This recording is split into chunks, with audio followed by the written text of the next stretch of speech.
রান্নাঘরের দ্বিতীয় গ্যাস সিলিন্ডারটা এনেছিল কবি। অদ্ভুতভাবে গ্যাসের গন্ধ কবি আর মাধুরী ছাড়া আর কেউ পায়নি। সেদিন রান্নাঘরের স্ল্যাবের বদলে নিচে রান্না হয়েছিল দীপার জোড়াজুড়ির জন্যই। এর মধ্যে বাড়ি থেকে ফোন এলো, মায়ের জরুরি তলব। বাড়ি ফিরতে মা বলে দিলেন ও বাড়িতে তদন্ত করা চলবে না। বাড়িতে এদিকে তুবড়ির মশলা নিয়ে মাতামাতি চলেছে। বোতাম আমাকে ঘুরে ঘুরে সবকিছু দেখাতে লাগলো। হলুদ রঙের গন্ধকে চোখ আটকে গেল আমার। হলুদ রঙের কি লিখে সার্চ করব?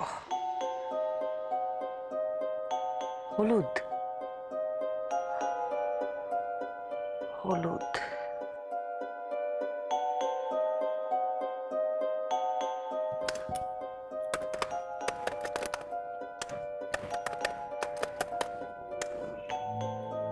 Yellow explosive.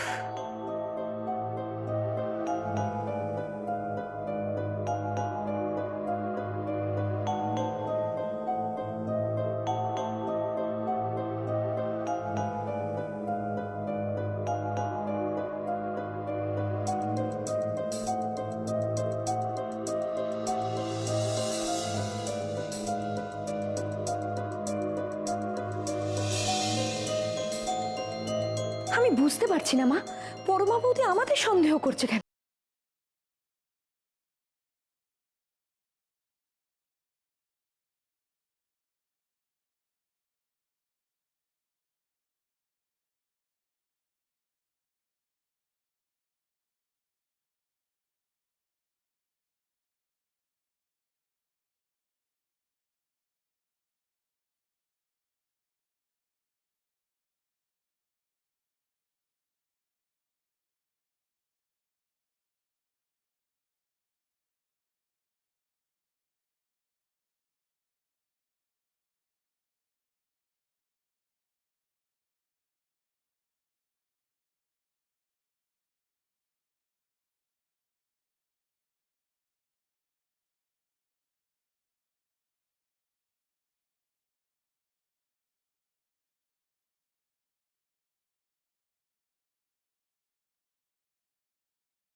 কৌতূহল পরমা বৌদির। তুমি কি ভাবছো মা? এই যে আমাদের বাড়ির সবাইকে যে সন্দেহ করছে, এই খবরটা আমার শ্বশুর বাড়িতে যাবে না? ছি ছি ছি ছি ছি, সেখানে আমাকে কি জবাবদিহি করতে হবে বলো তো? আজও সকাল সকালে এসে হাজির হয়েছে। সিম্প্যাথির থেকে বেশি কিউরিয়াসিটি আমাদের ফ্যামিলিকে নিয়ে। ওনাকে তো খবরটা শুনেছিলাম দাদাই দিয়েছে। এই ঝামেলা এখন লেগেই থাকবে। বারবার এই বাড়িতে আসবে, হাজারটা প্রশ্ন করবে, আরে একই প্রশ্ন ঘুরিয়ে ফিরিয়ে ঘুরিয়ে ফিরিয়ে। কাজের কাজ তো কিছুই হচ্ছে না, শুধু শুধু এই বাড়ির লোকগুলোকে হয়রান করছে। মা, বাবাকে দেখেছো? চিন্তায় চিন্তায় শরীরটা কিরম খারাপ হয়ে গেছে। মানুষটা তো বেশি কথাই বলতে চাইছেন না কারোর সঙ্গে। সে তো তোমার গুরু বোনের ছেলের বউ, সে কি করছে আমাদের সাথে? তুমি তো বলো গুরু বোন নাকি নিজের বোনের মতো হয়। বাড়ির এই অবস্থা, তার মধ্যে সবাই ভয় কাঁটা হয়ে আছে। না না, প্রিয়া কিছু জানে না। বিশ্বাস কর, আমার মন বলছে প্রিয়া কিচ্ছু জানে না। আমি জানি, আমি হলফ করে বলতে পারি আমার পরিবারের কোনো ক্ষতি প্রিয়া কোনোদিন চাইবে না। কিন্তু কিন্তু ওর ছেলের বউ যদি এসব কাণ্ড করে তাহলে ও কি করবে বল? শোনো মা, জানে কি জানে না সেটা বড় কথা না। বড় কথা হচ্ছে পুলিশ বিনা দোষে আমাদেরকে টানাটানি করবে ওই পরমা বৌদির জন্য। তুমি গুরুদেবকে বলো ওদের বলতে যেন এইসব থামায়। উনি বললে ওরা নিশ্চয়ই শুনবে।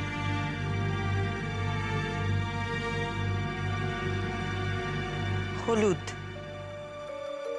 গন্ধহীন, দানাদার পদার্থ, has been used as a military explosive. Yellow dye. Explosive হিসেবে এটার তো বেশ ভালোই চল আছে দেখছি। এটার বিষয়ে আরেকটু আমাকে জানতে হবে। ডাক্তারবাবু বইগুলো একবার দেখবো। ডাক্তারবাবু তো অনেক বিষয় বই পড়ে, যদি কিছু থাকে দেখি তো।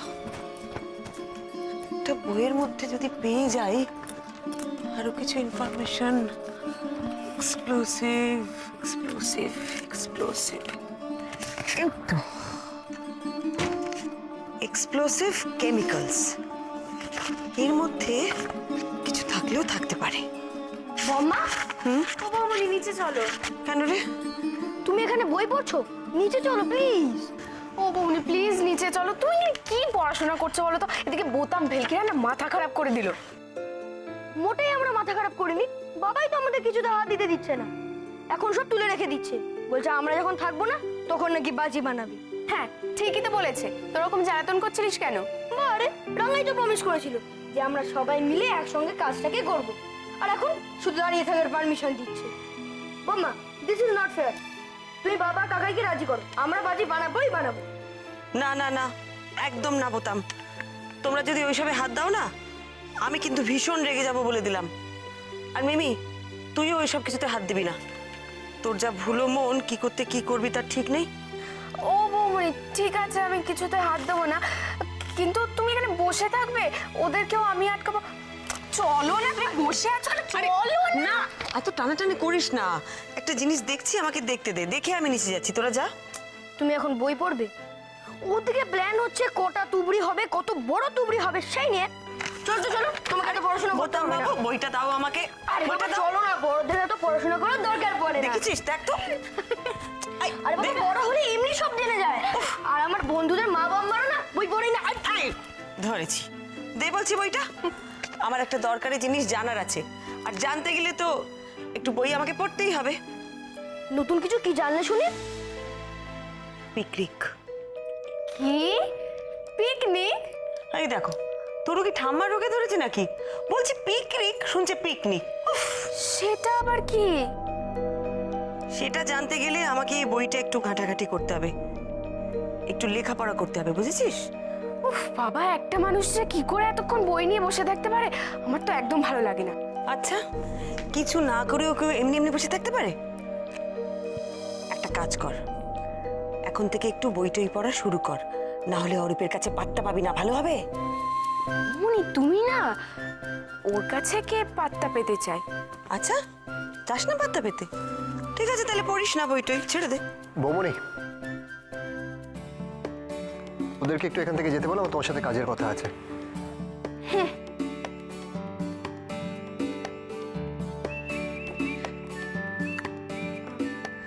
বোতাম চল চল, হাত খুলে দাও। আরে টাটো কেন? কি করিস বলতো? দিল তো মেয়েটাকে রাগিয়ে। কিন্তু আজকে তোমার জন্য আমি অসাধ্য সাধন করেছি। কি? ওদের ঘাড়ে বসে চাপ দিয়ে প্রাইমারি রিপোর্টটা বার করেছি পোস্টমর্টেমের। কি আছে রিপোর্টে? পিক্রিক অ্যাসিড আছে তো? কি? পিক্রিক অ্যাসিড নেই রিপোর্টে? না তো। তাহলে তাহলে কি আছে হলুদে? কিছু না, মানে সিম্পল হলুদ গুঁড়ো, টার্মারিক। শুধুমাত্র হলুদ গুঁড়ো, কিচ্ছু নেই? না,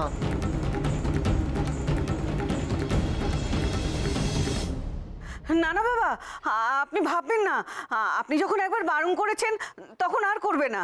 হ্যাঁ, আর করবে না, আমি ওদের বলে দেবো। আসলে ছেলে মানুষ তো করে ফেলেছে। হ্যাঁ, আমি আমি আমি ওদেরকে বকে দেবো বাবা, বকে দেবো। হ্যাঁ ঠিক আছে বাবা। বাবা, আপনার শরীর গতির কুশল তো? হ্যাঁ হ্যাঁ, ঠাকুরের দয়া এদিকে সব ঠিকই আছে। তাহলে রাখি। হ্যাঁ, জয় গুরু। হ্যাঁ, জয় গুরু।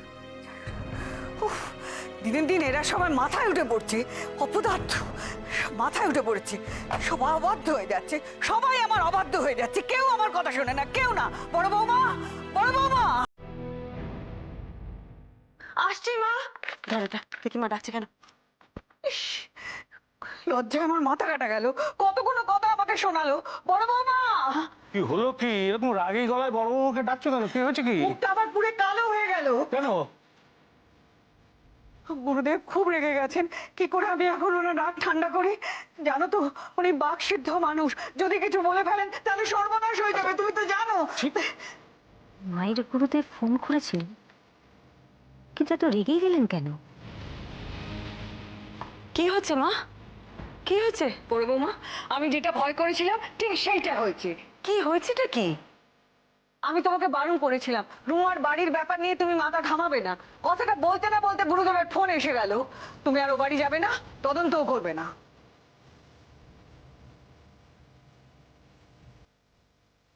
গুরুদেব ফোন করে আপনাকে কি বললেন মা? আর দিদি ভাইয়ের ও বাড়ি যাওয়ার সাথে ওনার কি সম্পর্ক? গুরুদেব আমাকে কত কথা শোনালো জানো? আমি কিরকম শাশুড়ি যে বউরা আমার কথা শোনে না? গুরু বোনের বাড়ি তদন্ত করতে যাচ্ছে, আমি কোনো কথা বলছি না, এরকম হাজারটা কথা। উনি উনি এসব কথা জানলেন কি করে? না জানার কি হয়েছে? বিপদে পড়লে মানুষ গুরুদেবেরই শরণাপন্ন হয়, রুমাও তাই হয়েছে। শোনো বড় বৌমা, আমি গুরুদেবকে কথা দিয়েছি তুমি আর গোয়েন্দাগিরি করবে না।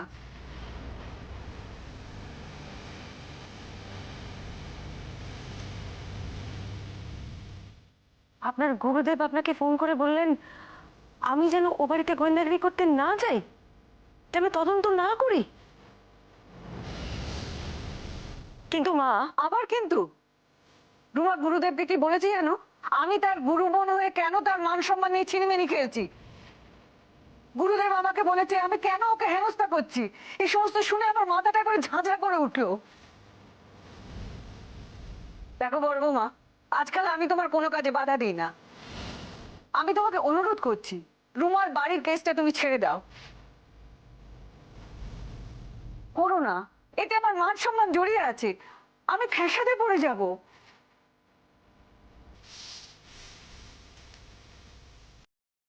বাহ, মাসিমার গুরু বোন বলে কেস ক্লোজ। মা যা রেগে গেছেন, কি করবে দিদি ভাই? কেসটা বন্ধ করার জন্য ওরা একেবারে উঠে পড়ে লেগেছে। গুরুদেবকে দিয়ে মাকে বানালো কেন? কিছুই যদি না থাকে তাহলে কেসটা বন্ধ করার কি দরকার? কিন্তু এদিকেও তো বৌমনি কোনো প্রোগ্রেস নেই। তো অরূপ, আমার মনের খটকাগুলো যে কিছুতেই যাচ্ছে না কেন জানি না। আমার মন বলছে যে কিছু একটা আছে। তো আবার বলে যে হলদেও কিছু পাওয়া যায়নি। হ্যাঁ, দীপার কেসটাও তো তোমার। হ্যাঁ, পোস্টমর্টম রিপোর্টে তো এসছে দেখলাম, death due to burn injury, মানে গ্যাস সিলিন্ডার বাস্ট করে দীপার মৃত্যু ঘটেছে। তাহলে কেন খটকা লাগছে তোমার দিদি ভাই? আমার খটকা লাগছে কারণ মাধুরী মারা যাবার ঠিক আগেই রবি আমাদের কাছে এলো। অদ্ভুত ব্যাপার। তারপর যখন আমরা ওদের বাড়িতে গেলাম দেখলাম সবাই সবাইকে দোষারোপ করছে, সবাই সবাইকে বকাবকি করছে। আচ্ছা অরূপ, তুমি আমাকে একটা কথা বলো, সব কিছু যদি সহজ হয়, সোজা হয়, তাহলে বাড়ির লোকগুলোর মধ্যে এত অস্বাভাবিকতা কেন? হয়তো পরপর দুটো দুর্ঘটনায় ওরা ঘাবড়ে গেছে। বৌমনি, I think she is right, জানো তো।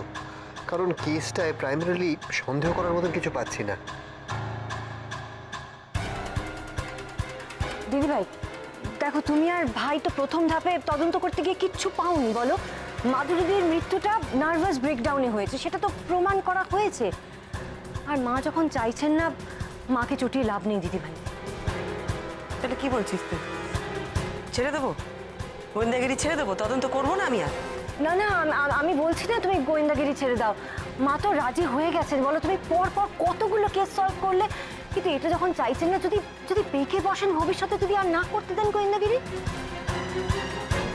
মানতে পারছি না, কিছুতেই মানতে পারছি না।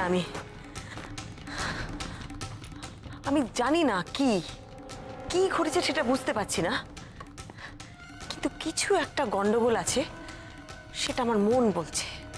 কিছু একটা গন্ডগোল। মা, ও মা, কবি আঙ্কেল না তোমার সাথে দেখা করবে বলে এসছে, তাই আমি ডাকতে বললো। কবি এসেছে? কবি এসেছে? আছে, কিছু একটা গন্ডগোল আছে এই কেসে। নন্দা, দীপার বাবা মা আর মাধুরীর দাদা আমাকে কেসটা তদন্ত করার দায়িত্ব দিয়েছে। আমার বিশ্বাস রুমা মাসিমা কবিকে সেই জন্য আমাদের বাড়িতে পাঠিয়েছে, আমাকে অনুরোধ করার জন্যে আমি যাতে এই কেসটা তদন্ত আর না করি। অদ্ভুত ব্যাপার, প্রথমে দেখ গুরুদেবকে দিয়ে মাকে পালালো, এখন আবার কবিকে আমাদের বাড়িতে পাঠিয়েছে। আমি একটা কথা বুঝতে পারছি না যে সবাই মিলে চারিদিক থেকে এই কেসটা তদন্ত বন্ধ করার জন্য উঠে পড়ে কেন লেগেছে। তাহলে তুমি কি করবে এখন? তদন্ত আমি করবই করব, তদন্ত আমাকে করতেই হবে। অন্তত 3টে শব্দের মানে আমাকে খুঁজে বার করতেই হবে। 3টে শব্দ? হ্যাঁ, ওর দীপার সুইসাইড নোটে ছিল না, শেষ 3টে শব্দ মনে নেই তোদের? যে যাই বলুক। যে যাই বলুক, যে যাই বলুক, তার মানে কেউ দীপাকে কিছু বলেছিল, কিন্তু সেটা কে, যে করেই হোক সেটা আমাকে খুঁজে বার করতেই হবে। বড়মাবুদি, আমি তোমাকে একটা রিকোয়েস্ট নিয়ে এসেছি। কি রিকোয়েস্ট বলো? সেটা হচ্ছে যে আমাদের মান সম্মানে আর টানাটানি করো না, এমনিতে অনেক বদনাম হয়ে গেছে। আর তাছাড়া তুমি তো ভালো করেই জানো যে ওই পাড়ায় আমরা কতদিন ধরে আছি, বাবার একটা সম্মান আছে সজ্জন ব্যক্তি হিসেবে, সেটা প্লিজ নষ্ট করে দিও না। কবি, আমি কি করলাম? আমি কেন তোমাদের সুনাম নষ্ট করব? দেখো বৌদি, একটু বোঝার চেষ্টা করো কি হয়েছে। মানে পরপর 2 দিন এরকম দুটো মিস আপ হয়ে গেল তো। না মানছি তোমরা আমাদের পাশে ছিলে শুভাকাঙ্ক্ষী হিসেবে, কিন্তু তারপর কি হলো বলো? তুমি একজন ডিটেকটিভ, সবাই তোমাকে চেনে, সুতরাং কৌতূহলও বাড়ছে তাদের, এবং তাদের সন্দেহের আঙুলটা কিন্তু আমাদের দিকেই উঠছে। Thank you. তাছাড়া তুমি যেভাবে জেরা শুরু করলে। তোমাদের বাড়িতে পর পর 2টো দুর্ঘটনা ঘটেছে, এটা তুমি মানছো তো? দেখো, আমি যদি তদন্ত নাও করি, পুলিশ কিন্তু তদন্ত করবে। ঘটনা দুটো অস্বাভাবিক বলেই করবে। তাদের তোমরা কি বলবে কবি? দেখো, আমি যদি তদন্ত নাও করি, পুলিশ কিন্তু তদন্ত করবে। তাদের তোমরা কি বলবে কবি? হ্যাঁ, পুলিশ যেরকম করছে করুক, ওদের তো রুটিন মাফিক যেরকম কাজ হয় সেটা করছে, কিন্তু তদন্তর কিছু নেই তো। মানে সত্যিকার তদন্তের কিছু নেই তো এর মধ্যে। মানে দীপার মৃত্যুটা তো একটা সত্যি নিছক অ্যাক্সিডেন্ট, পিওর অ্যাক্সিডেন্ট। মানে আমরা চেষ্টা করে তো ওকে বাঁচাতে পারলাম না, তাই না? আর বড় বৌদির ব্যাপারটা তো তোমরা ভালো করেই জানো, সারাক্ষণ টেনশনে ভুগতো, হাইপার টেনশনে ভুগতো, ডিপ্রেশনে ভুগতো।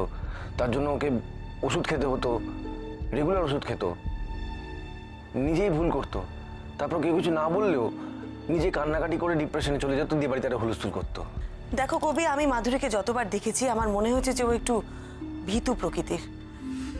এরকম ভীতু প্রকৃতির একটা মেয়ে এরকম একটা ডেসপারেট ডিসিশন নিতে পারে, আত্মহত্যার মতন? এটা আমি কিছুতেই মানতে পারছি না, জানো তো।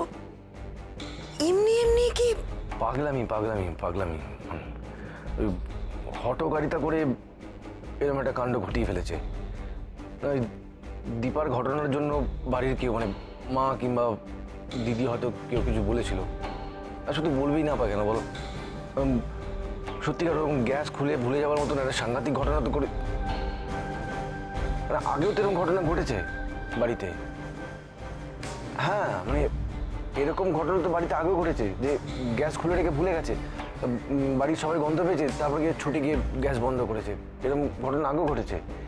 এবারও হয়তো সেরকমই কিছু হয়েছিল, মানে এসবের জন্য তো মা কিংবা দিদি কেউ কিছু বলেছিল, তার জেরেই হয়তো সুইসাইডটা করেছে। আচ্ছা, আমাদের ভুলটা কোথায়, মানে আমাদের দোষটা কোথায় বলো? আমার কিন্তু মনে হচ্ছে মাধুরীর উপর একটা চাপ তৈরি করা হয়েছিল, আর সেই চাপটা এতটাই ছিল যে ও সুইসাইড করতে বাধ্য হয়। এই চাপটাকে আইনি ভাষায় আত্মহত্যায় উস্কানি বলে। না না, উস্কানি না, উস্কানি না। কেউ কোনো উস্কানি দেয়নি, সেটা আমি জোর করে বলতে পারি। দেখো বৌদি, তোমরা আমাদের পরিবারকে অনেক দিন ধরে চেনো, আজ তো নতুন নয়। মাসিমা মায়ের গুরু বোন। এখন আমাদের পরিবারে যারা চলে গেছেন তারা তো আমাদের পরিবারের লোক ছিল, আপনজন ছিল। আর তাদের জন্য আমাদের কি যে অবস্থা সেটা শুধু আমরাই জানি, কি টালমাটাল অবস্থাতে যাচ্ছি আমরা। আর বাড়িতে যারা আছেন তাদের খুবই খারাপ অবস্থা। বাবা মা একদম চুপ করে গেছে, কারোর সঙ্গে কোনো কথা বলছে না। দাদা, তারপরে ববি বিধ্বস্ত হয়ে পড়েছে, কি করে ভেবে পাচ্ছেন। বাকি হচ্ছে শুধু আমি একা। আমি কোন দিকটা সামলাবো বলো? এদেরকে সামলাবো নাকি এই পুলিশ, এই তদন্ত, এসবের মুখোমুখি হব? তাই আর থাকতে না পারে তোমার কাছে ছুটে এলাম। বাবা একেবারে গুম হয়ে গেছে, মা তো সারাক্ষণ কাঁদছে এবং কান্নাকাটি করে একই কথা বলছে, পাড়া প্রতিবেশীরা, আত্মীয় স্বজনরা নাকি আমাদেরকে ত্যাগ করবে। আমার তো এখন ভয় হচ্ছে যে মানে এদের মধ্যে আবার নতুন করে কেউ কিছু কাণ্ড না ঘটিয়ে ফেলে। তুমি প্লিজ প্লিজ আর ওই বাড়িতে যেও না।